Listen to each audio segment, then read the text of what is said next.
Hello nieces, hello nephews, it's your Uncle Charles here, and welcome back to my YouTube channel where we do unbiased price action analysis. The 433 level has cleared.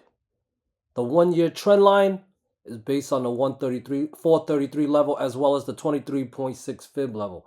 That 433 level cleared. Question is now that we recapture this critical level, is this a bull trap? Is this a bull trap that's going to lead back to new lows, or do we have more upside to go? As far as Friday's trading went, the usual typical level to level style moves, beautiful. I mean, we gapped up above 433 at open, the 930 candle on this 15-minute chart here. It bounced right off of 433, treating it as support. Remember, I talk on this channel about watching the price actions behavior. So treating 433 as a support and bouncing was not bearish behavior. It bounced, cleared 434.5. That was my next resistance level. However, market makers wanted to play some tricks on us, right? With the false breakout. This is a setup that I love to trade. We play it level to level style. And as you guys can see, false breakout of 434 led to a drop back, going down to 433.2-ish. Decent level to level style move, but no big move, that was worth talking about. However, when it bounced, it recaptured 434.5 right there on the 1130 candle. False breakdown. So from false breakout intraday, level to level, to false breakdown setup intraday, level to level, and it led to a move to my 436's level. That's as far as it went. Friday's price action was meh at best. However, though, looking at the high time frame, as I mentioned in the beginning, that 433 level, which is based on the 1-year trend line and the 23.6 fib level, was recaptured. So bear case scenario for this upcoming week is pretty much straightforward in my opinion. Okay, we zoom in. We had a downtrend since July down to October 2023 low.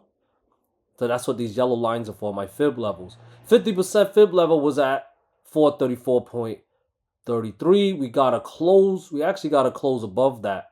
Okay, so the bear case scenario for us to have a chance for this to be a bull trap, 434.3 and 433 must fail. Okay, that's what we're not trying to do, guys. We're not trying to guess. We're just trying to react. Even though I tell people don't call tops or bottoms and look to call false breakouts and false breakdown, people are trying to guess where the false breakouts and false breakdowns are going to happen. Okay, the principle is that we are looking to react. Sheep style trading takes the guesswork out. All right. Right now, the price action behavior is still clearing resistant levels. Can it possibly give us a false breakout here? Absolutely. But we don't want to just try to guess and then just automatically enter puts. We need that confirmation. We need the price action, the shepherd of the sheep, to tell us when to go short or when to go long. So like I said, if we start breaking down 434.33 and 433, that is our triggers to go short, to enter puts, and that will put the lower targets in play. We have a gap around 430.7-ish, fib level at 428.4. If those levels fail, that will be even more bearish. I would either hold on to my puts or enter more puts, especially below 428.4. Okay, and that would trigger more downside down to, we got the start of the gap here around 426.5. I do have a level around 425 to watch. The gap, to fill the gap, it's actually around 422.6s, which align with my pink trend line here. And below that, I got 421. That's the next fib level, 23.6 fib level. Now, why do I give you all these levels? So you know when to take profits and know when to enter and exit and all that happy stuff. We can't know when the false breakouts and false breakdown are going to happen if we don't have the levels. And when it hits one of our levels, we'll know that's where we want to take profits and leave runners. Okay, it's about reacting, not trying to guess. It takes the guesswork out. Okay, because sometimes when we try to guess, it might not work, and then we get married to our prediction or to our guess. It's hard to cut loss. But if we keep our mindset like just open, ready for any scenario, it makes stock cut and loss a little easier because mindset, you know, you're approaching it with a good approach. You have a good approach. So that's the bear case scenario. Loss of 434.3 and loss of 433 would give us a false breakout on the daily chart and could trigger more downside, right? We want to play level to level even on the daily chart, but you know, daily chart, as long as you have time on it, you can afford to hold it, as long as your trade's not invalidated. So that's the bear case. Bull case, if the market it keeps doing what it's been doing, and what has the market been doing? The market continues to clear resistant levels. You know, don't argue with the price action. If the market manages to stay above 433, stay bullish. That is bullish. Oh, RSI is overbought, Uncle Charters. Yeah, I know, but it can also get more overbought. Okay? If we're going to use the RSI to look to short, it got to be combined with the price action. Like I said, loss of 433 and overbought RSI, that's good for shorts. However, if it stays above 433 and stays above 434.3 and clears the next resistance at 436, that's going to give us more upside up to 437.5, 429 and 440.2. And another test of this blue trend line would be around 443. Okay, bears will likely step up there, maybe. All right. So let's keep this simple. Okay, 433 is the equilibrium level. If it's lost, false breakout setup, go short. Okay, with the lower targets that I gave you in play. If we stay above 433, then this breakout, this recapture stays intact. So that means to stay bullish, and a breakout of the next resistance level at 436 obviously would be the bullish follow through and the trigger to go long, or the trigger to continue, or the signal continue to hold your longs for potential higher targets with the levels that I gave you above. If we break out of 443, break out this blue trend line, we likely won't break it out on the first test, but if it base or something like flag and then break out, bottom is likely in. Okay, that's what I'm going for. Only if this blue trend line is cleared, guys. All right, but as far as the short term goes, bears below 433, bullish above 433. Keep it simple. Triple Q here, also continuing to clear resistant levels, but look where it closed, just below that 50% fib level, around 367.87. You can round it up to 368. All right, few cents shy is no big deal. But if 368 clears tomorrow or this week, we could possibly go test the top of this blue wedge at 371. If 371 clears, we likely won't break it out on the first test. I mean, if we do, I'm not going to argue with the price action. But if 371 clears, the bottom is likely in. This is a breakout of this big structure that's been developing for a while now. And that would be a favor in favor of the bulls above 371. As far as the bear case goes, you know, we want to stay below 368 if you're a bear. Try not to break out that 50% fib level. Follow through, bears follow through would be to break down support. I have support at 366.5-ish and 364.7. If those levels fail, I would go short. RSI is overbought, but we need breakdown of support. Okay? Those levels fail, go short. Gap. There's a gap at 363.5-ish. And below that, I got 362 and 360.3. Below 360.3 is extremely bearish. That'll be a false breakout of the 78.6 fib level, and it'll push price a lot lower. I would favor the gap fill around 357, but we'll put 359 in route first, and then 357 with 354.7 below that. And of course, support of the wedge is around 351-ish, 350.5 to 351-ish. Okay, guys?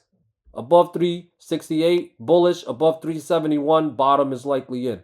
If we start dropping back below support, 366.5 and 364.7, we're likely going to head down lower. All right? We can possibly chop, which I hope we don't chop, but we can possibly chop. But those are the levels to watch. IWM did not recapture the yellow trend line, but it closed just below it. A lot of these indices are closing just below resistance levels. Amazing. Critical levels too.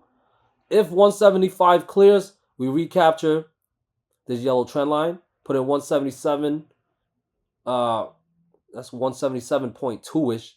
179.4.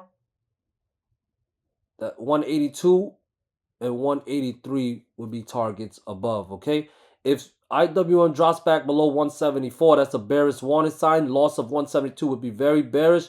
Put in 170, 168.6, 167.4, and gap fill around 165 in play.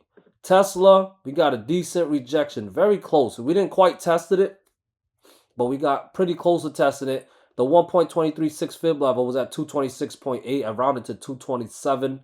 We got to a high of 226.3 before finding selling pressure. Now, for the selling pressure to be taken more serious, you need to break down that next fib level, which is at 218.3. If we can break down 218.3, I would definitely look to short that. Targeting lower targets at 217, 215, 213, 211.4, and 210 would be all in play. I would get bullish if Tesla can somehow break back above 222. I'll trust it if it break back above 222 to put, let me see, 223.5, 225, and 227 in play. Above 227 would be bullish, canceling out this sell zone here. And that will put higher targets in play, possibly up to 230 and 233, okay? Apple is trying to fill up the rest of this falling wedge here. It's trying to fill it up. Still did not lose that 175 level, okay? Bear case is if we lose 175. 123.6 fib level. Obviously, 175, I will put 173 in play. Loss of 173 would be even more bearish. And then I would definitely favor more downside. Down to 170, 167.6, 165.7. In the bottom of the wedge is at 163.5 still, okay? Now, watch out now. Resistance at 178. If that level clears, that's a breakout of the wedge. Put in 179.3, 181, and 183 in play, okay? Above, if we break out above 178, guys, potentially a bottom is in. So just watch and be willing to react unbiasedly. NVDA closing just below that 38.2 fib level. 450.59 is the fib level. We can round it up to 451. If it can clear 451, that's bullish. Look to long. Higher targets would be in play. 453 would be a target. 458-ish would be a target. 462 would be a target. In the top, another test of this blue trend line would be at 466.5-ish. Okay, 466.5 is that could be a tough resistant level to break through. But if it breaks through, that'd be very bullish. Possibly head up higher to 468, 470.5 or higher. Okay, but yeah, the bull case starts if 451 clears. Support is at 447. I will trust rejection from this fib level. If 447 fails to trigger shorts, put in 443.3, 440 in play. And those levels feel very bearish with 437 and 434.5 in play to the downside. I got 430, 428, and 425.5 as lower levels as well.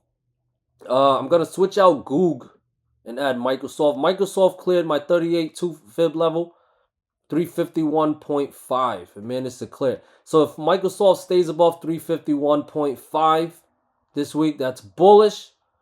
Follow through would be to clear 353 and 354.5 to put 356, 357.5, 360, and 362 plus in play, okay? If you want to get bearish, 351.5 and 350 must fail as support to put 347 and 345 and 342.2-ish in play below, all right? AMD, we managed to get a break off this yellow trend line. For it to be a false breakout, it has to drop back below 107, all right? As of right now, fib level is at 112. If it could stay above 112, 114, 116, 118, and 120 stays in play as target, all right? Support is at 109.2 and 107. Like I said, below 107 is a false breakout. We could get a big move back to the downside, guys, all right? Here is the dark pool. 430.7 is where we got most dark pool activity. That was about 3.1 billion. That's a lot. And then 1.9 billion at 434.74. Definitely add these levels to your charts if you like dark pools. All right, and let's see. Let's take a look at SPY filter for 500K premiums or above. And it is bearish heading into this week. QQQ is bearish as well. People's trying to short this top, or I don't know. I'm not trying to call it top, but potential top. We'll see. IWM is bullish though. Tesla. Ooh, Tesla's bearish. Oh, is Apple gonna be bearish? Oh, Apple's bearish, but it's a split order, unfortunately. We'll see what happens. NVDA is bullish. Seen a lot of block orders, usually signs of institutions. And Microsoft. Microsoft is bullish, and AMD. My AMD is kind of bullish as well, all right? Thank you guys so much for watching. If you want more content from Uncle Charles and get these awesome level-to-level trade setups throughout the day, definitely consider joining my Discord. I would love to serve you at a higher level. Other than that, have a great rest of your weekend. Good luck this week. Talk to y'all tomorrow. Peace.